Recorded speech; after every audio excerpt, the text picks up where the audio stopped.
Here's my Masterbuilt Gravity Series 800.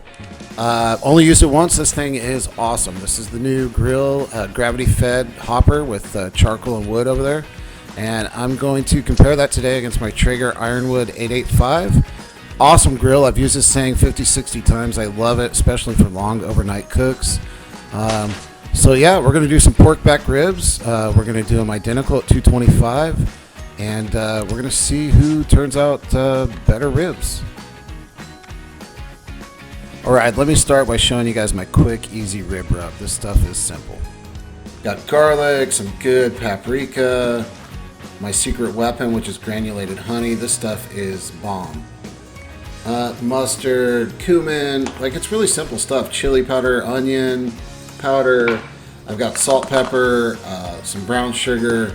It doesn't take a lot to make an amazing rub, and you know, people overthink this. Like it really is just the right amount of the right ingredients. So I'll get organized here, and let me get this together. All right, so I'm going to start with paprika.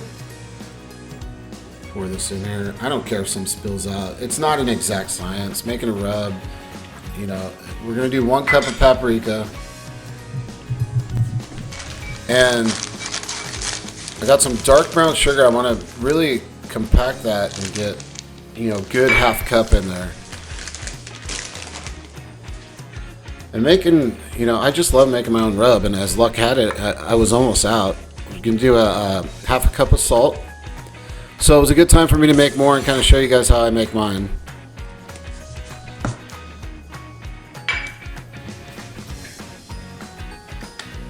And yeah, so get some garlic powder going here. Just making your rub so easy. It's so much cheaper, but you can also like dial your flavor profiles the way you like it. You know, every time I make a rub, I do something a little different. The last couple times I made rub, I've been adding that granulated honey, which is amazing. So, you know, it's good. So now we'll do a half a cup of pepper. I like a little peppery flavor, so I do a half a cup. You could definitely go a 1/4 cup here and be just fine. And I'm gonna go with some mild kind of ancho chili powder today. My wife's not a big fan of spice, so I'm gonna do probably 3 tablespoons of some mild chili powder here. Gotta have a little bit of a spicy flavor, but this stuff won't, you know, if you have people that are adverse to spice, this isn't gonna bother them. And then I love an onion flavor to my rub, so I'm gonna do, you know, 4 or 5 tablespoons of onion powder.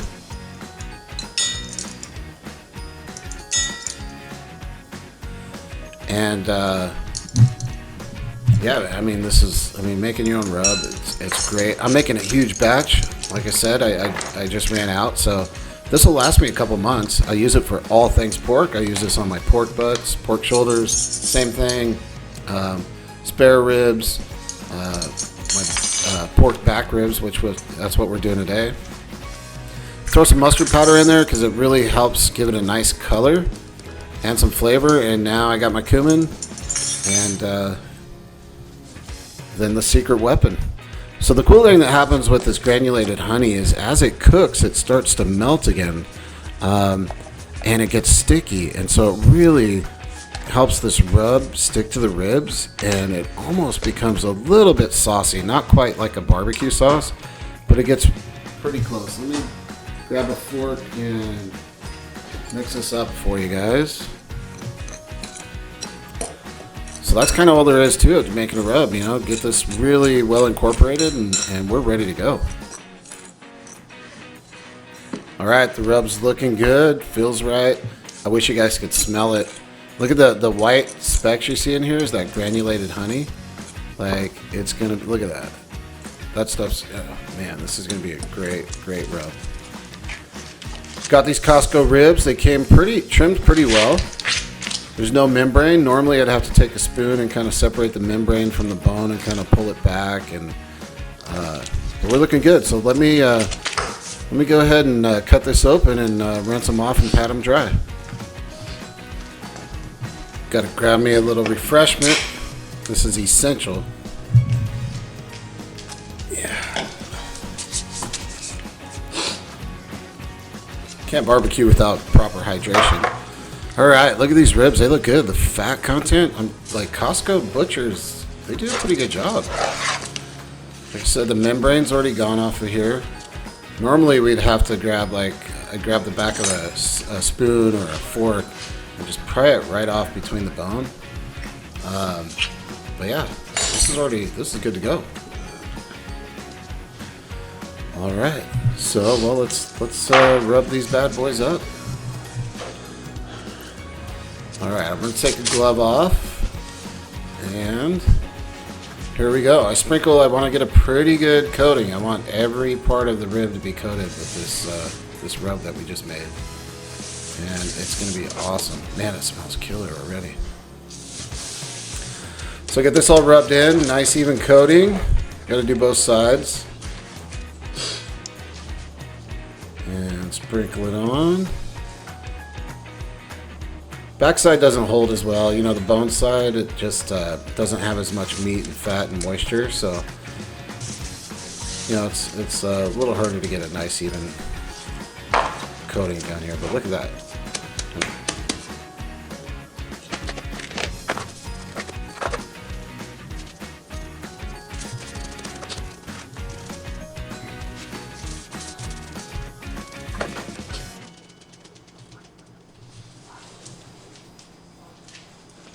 All right, we're all rubbed up, and look at that color. I mean, man, these are perfect. All right, let me tell you about my grill. So we've got the Traeger Ironwood 885. I love this grill. This thing's been amazing, especially for long overnight cooks. Used it probably 50, 60 times. Here's my Masterbuilt gravity-fed 800. I just got this thing, so I've only had one cook on it. I did a tri-tip last week. It was awesome. So we're going to compare these easy bake ovens and tell you which one makes the best ribs. So we'll get the cover off of this bad boy and check this out. It's a cool looking grill. I love the concept, just the gravity feed, this hopper on the right that holds charcoal or wood. It's you know, I love the philosophy behind it. We'll see how it works. And uncovered my Traeger. Ready to go. Like I said, I've used this thing a ton, so there's going to be a whole lot of surprises on this. It's got this nice easy lift shelf. As you can tell, I've used it quite a bit. Still works great though. Don't have any issues with it. My hopper is about, you know, half empty, so I'm going to have to fill that up. But that's where you put the pellets. There's a control panel. You know, it's really this, when I say easy bake ovens, it really is. It's so simple. But we fill this with pellets instead of charcoal. So I haven't cleaned it from my last cook. I used it yesterday, so I'll have to clean that out real quick, and I'll show you guys how to clean it. And then here we've got the Masterbuilt control panel with the shelf. It's also got a front shelf that's just an easy lift. We've got the charcoal hopper, and in here you can put lump, briquettes, wood, whatever you want, because it all burns and gravity just kind of pulls it down. These are the vents to choke the fire when you're done, so when you want to put it out so you don't waste charcoal. And then this is where we put the fire starter. So it's a cool looking grill, lots of space inside. We got 3 racks. I have my racks set on smoke. You flip them over, they're a little wider side, and that's for grilling. It gives you good grill marks. And yeah, this thing's pretty new. Like I said, I haven't used it. So we'll do a side-by-side comparison and see how it goes. So look, you've got to clean the Traeger every time you use it. You get a lot of ash and dust from the pellets all over the place, and if you don't keep that clean, you'll experience a lot of problems. You'll end up having to replace this. So I like to use my shop vac. I start by cleaning out the auger, and I really want to make sure I get all the pellets out of the auger, the feeder.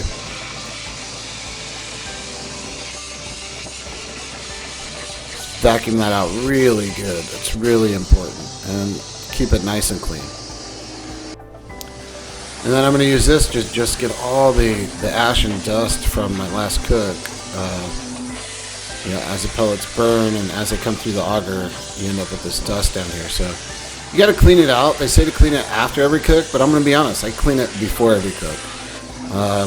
Just because after I'm done cooking, I'm eating. I don't want to go and clean my grill. So I do it right before every cook, and I just try to get every little nook and cranny and keep it clean. If you keep it clean, these things will last for years.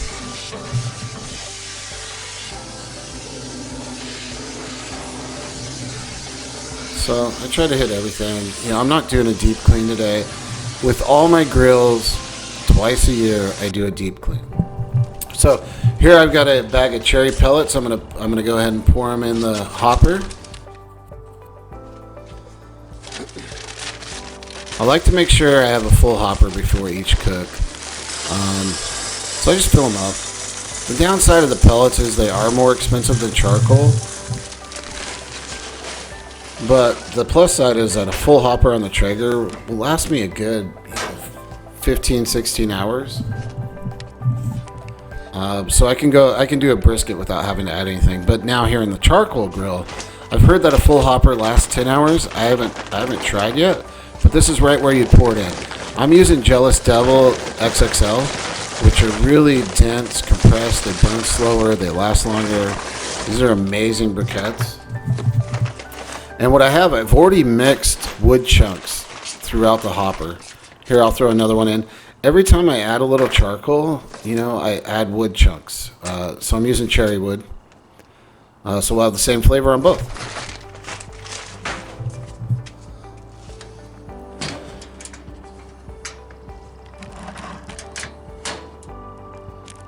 And this is where you close it. If you don't close it, the fan will never actually blow on the Masterbuilt. It's like a safety setting to make sure it doesn't get too hot. So you got this little sensor. We open this up down here. And here's my little fire starter. And it's pretty simple. You just slide that in there. I'm just going to use a regular Bic lighter and light it up. And get this thing going, and this is really all it takes, which is one more step than the Traeger. The Traeger, you don't have to do this, but you do have to push. You have to push some buttons to ignite. And you can see smoke's already coming up. But I leave both open. I leave the top and the bottom door open until I see a decent amount of smoke coming up. Now let's get my Traeger going. Got to flip on the switch on the back. There we go. Now we're on. Now since I cleaned out the auger, the first thing I'm going to do is go to menu and then auger, and I'm going to prime the auger, which is going to bring some pellets down into the little firebox, so that when we're ready to ignite, there'll be pellets there and it'll be ready to go. So that's it. We kind of got these things started. Now, I forgot to open these vents. You got to open them wide. I'm just going to take them out. And there's this cool little thing to hang them on right here. And really, I'll put those back in when I'm ready to shut down the fire. And like I said, it really cools it down quick. So we got our smoke going. Auger's still priming. Alright, let's go ahead and turn on the Masterbuilt. Look how easy. Hit the power button, hit the temp. I want to go to 225. You can adjust it to whatever you want. We're going to go 225 today. And the zeros, it cycles through every few seconds. It'll tell you time, temp, and then that's for the I2 probe, which I'm not going to use today. And we've got plenty of smoke going now, so I'm going to go ahead and close it up. And once I do this, that sensor is going to allow the fan to kick on. And that temperature control fan works amazing. It's, when I used it the other day, it stayed within a couple degrees the entire time. So here's the fan. And yeah, we're ready to go. That's it for the Masterbuilt. Honestly, it's that simple. Now I can control it from my phone. They got this cool little app. Works great. I haven't had any issues with it yet. It works through Bluetooth and Wi-Fi, and I can control everything from here. Now, to be honest, the Traeger, I got a new router a couple weeks ago, and now I can't connect to the app. So we got primings complete, so let's go ahead and fire it up. We're going to set it to 225. The dial is a little sensitive on this thing. So once you get it to the temp you want, you push it in to kind of lock that temp in. And every time I push it in, it seems to want to move up. There we go. Oh, no, it's at 230. 225. Okay, now we're good. And you have to hit ignite, and now it's going to light the little firebox. So the Ironwood has this super smoke feature, which is really cool. It intensifies the smoke. So let me hit that. It'll only work at low and slow. So if you're above 225, you can't do super smoke. So here we go. Alright, through the magic of editing software, I'm time-lapsing this. And you can see the Masterbuilt's already got the smoke going. It's still a little billowing smoke, which is not what we want for good smoked meats. We want thin blue smoke. And it seems like it's getting there. The Traeger's not doing a whole heck of a lot. It's probably still priming and kind of igniting the little hop or the auger. So we'll see that the Traeger will start pumping out smoke here any second, and the Masterbuilt's kind of already settled to the thin blue smoke. And now we see the Traeger's really, it's got that super thick billowing smoke coming out right now. And what are we at? We're at 96, 97 on our way to the 225 mark. So I wouldn't put meat in just yet. We don't want that thick billowing smoke, and we're 139 on the Masterbuilt. We're up to 150 now, and the Traeger's 227, starting to run a little hot. And I've noticed that on my Traeger. When I first fire it up, it tends to get really hot, and then I have to let it come down. I haven't noticed that problem with the Masterbuilt. But so yeah, now we're at 229. So it's about time to get these ribs going. I'm trying to run them at 225 for about 3 hours. Then I'm going to wrap them in foil and add beer for about 45 minutes to an hour, and then we'll unwrap and sauce. So I'm going to put the first rack on put it right here in this middle rack. See if I can do this one-handed and hold the camera. I want to make sure I'm putting it in the middle rack because I don't want it too close to the heat source, and I want to make sure I get lots of airflow around it. And then I have an extra rack because the Costco packs come in 3. So I'm going to make sure this gets cooked too, because my family will definitely eat it. Yeah, so we're kind of set. Now we'll get this next rack on the Traeger and see how it turns out.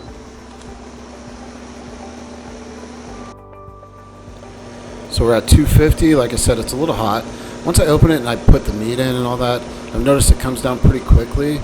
It'll come down to like 210, 220 and then climb back up. So we're going to do the same thing with this rack and put it here on this upper rack to make sure we get airflow. There are hot spots on the Traeger. If you put it on the lower rack, you'll notice the further back is the hotter area, and that part of your ribs might end up a little bit uneven. So here we go. Looking good. So just wanted to show you, yeah, the temp came down on the Traeger right away. It always does. We've got some nice thin blue smoke coming out of the Masterbuilt. It's holding a steady, let's see, 224, 225. Like I said, my last cook I did on it stayed within a couple degrees the whole time. I mean, it really holds temp well. Let's see where we're at. 225. And starting to get some nice mahogany color on here. Those are just drippings from the upper rack. No big deal. But it's starting to look good. Starting to tighten up a little bit.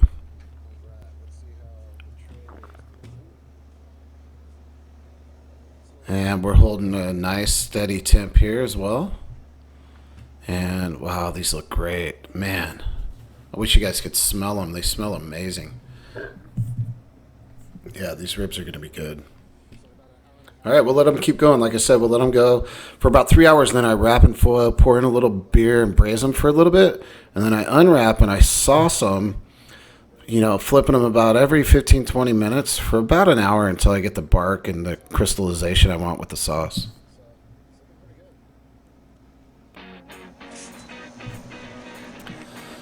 Okay, so we're about, just a little over 3 hours. It's time to wrap these bad boys. They're looking super good. Oh boy. Get these wrapped up. And the reason why I wrap them, it speeds the cook along, but it really helps a lot of the fat render. You can, do your ribs without wrapping them. I feel like the bark ends up a little dry for me, so I like to go this route. I'm going to pour a little beer in here just to kind of add some steam, and it adds a nice flavor. A lot of people use apple juice or apple cider, all kinds of different stuff. I just like to use a little beer. So let's go ahead and wrap them up.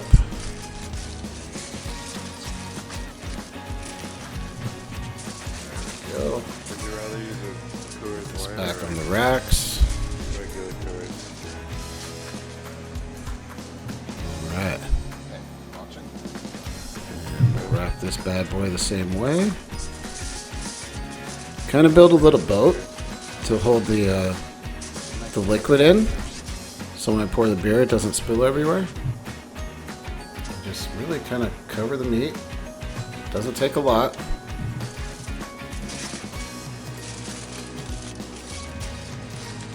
And wrap it up.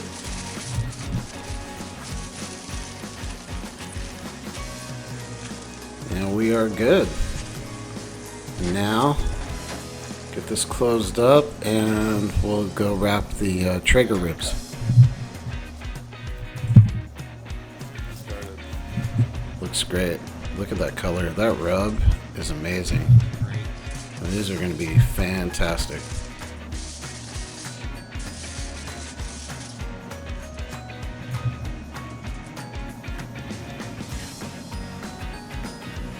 Deer on there. All right. Man, I'm getting hungry.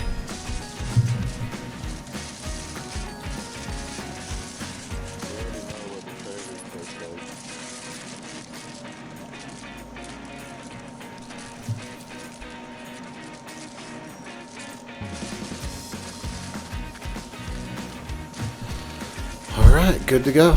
Looks like a Christmas present. Alright, we'll let these bad boys keep going for about 45 minutes or so. And here we are. Right about 50 minutes. And you can see the steam coming out of there. You could see, it's rendered some of the fat. So I'll get this back on here. I've heated up my sauce a little bit. And we'll go ahead and get these nice and sauced. I'll put my sauce recipe in the comments so you guys can go ahead and copy that if you want.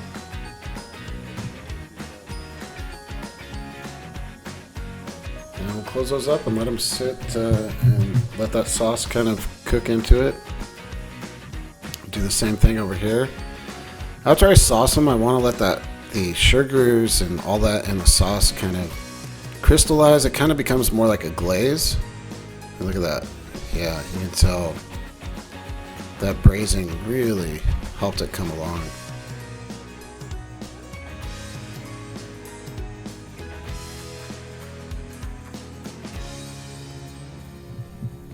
Alright, so yeah, anyways, I like to sauce them, flip them, sauce them, flip them, and that way you kind of really get that sauce cooked into the ribs. It makes a huge difference in the flavor profile to get that smokiness into the sauce, and like I said, to get it kind of to where it kind of crystallizes a little bit onto the meat. It just tastes amazing.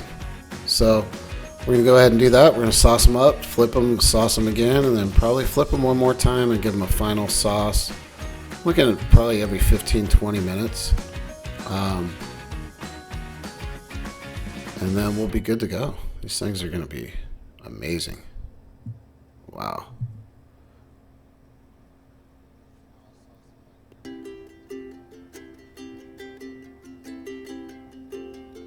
A lot of people like to do what's called a 3-2-1 method. I don't know if you've read about it. In my opinion, 3-2-1 ends up overcooked. I'm doing pork back ribs today, which, they cook a little quicker to me than my spare ribs. Spare ribs are actually my favorite, but I'll put a good 6 hours into spare ribs. I figure about 5 hours for my pork backs, all total. Yeah. Here we go. You can see so the sauce has started to kind of caramelize. We're going to flip them and sauce the other side. Get a good caramelization on this side as well. So just as far as how I can tell how well the rub on the bottom, the Masterbuilt looked like they have a better texture, they have a better color. You guys might not be able to see it as good from this angle, but they really look like ribs right out of a stick burner. If you've ever used an offset, that's kind of more what this is reminding me of. So they're looking pretty good. So we'll sauce these. We'll let them sit for about 15-20 minutes and then probably flip them and sauce them again on the top side.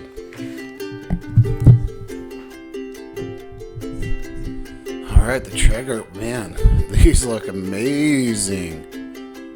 Oh, look at that bend. That bend is perfect. Look at that.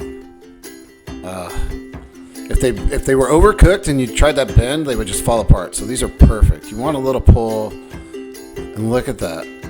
Man, I am hungry. And look at these bronze beauties. Holy moly. The mahogany, just that. The sauce is set just right. The bones are sticking out a good 1/4 inch. Like, these suckers are ready too. Look at that. I mean, come on. Oh boy. Yeah, so these are awesome. I'm going to take them inside. We're going to foil tint these bad boys for about 10-15 minutes. It's usually when we get our sides ready, and then we'll slice them up and we'll do the taste test.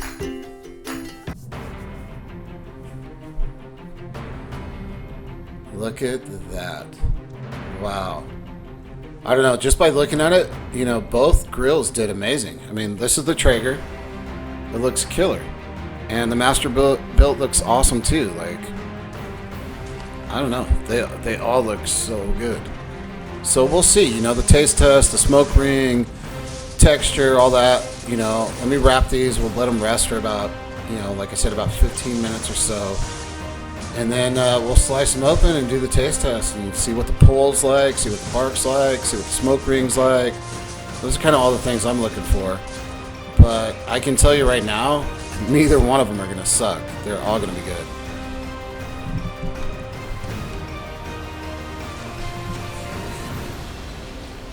All right, tint is on. Let me get my little fancy knife here. And we'll slice into these things and take a look. So here's the Traeger, and the color looks amazing. The bark looks amazing. Let's cut into the, let's see here. Hopefully I don't hit a bone. Hit a bone. All right, I'll flip them on the side. Really easy because then you can see in between the bones.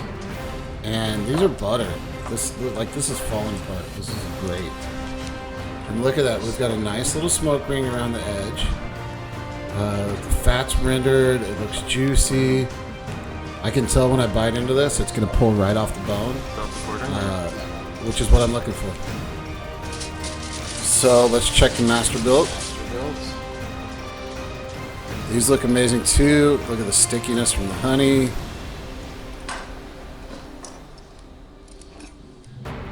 And let's give her a good slice. This looks like a good spot. All right, and let's see. This over here. Line up. And nice smoke ring. You know, actually, smoke ring is penetrated more on this one. Stop recording or? But here's the real test. This is the Traeger. It looks fantastic. Oh, look at that bite. It pulled right off the bone. Wow, that is so good. Oh. Let me try the Masterbuilt. Whew. This looks amazing.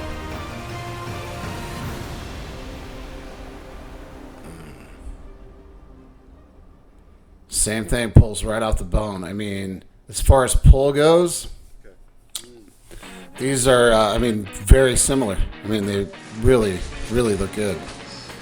So here's a Masterbuilt. I think it has a better smoke ring. To sum it up, I think it had a better bark. The Traeger, less smoke ring. Still tasty. I mean, you can't go wrong with either one. These are the Masterbuilt on the right here. These are the Traeger on the left. Both grills made amazing ribs, but I would have to say, and the family voted, the Masterbuilt kind of wins this one. All right, just to summarize it real quick, the Traeger did amazing. Downside is it costs about twice as much as the Masterbuilt, and pellets cost a little more than charcoal. And I don't care what anybody says, you do not get the same flavor from pellets that you do from actual wood and charcoal.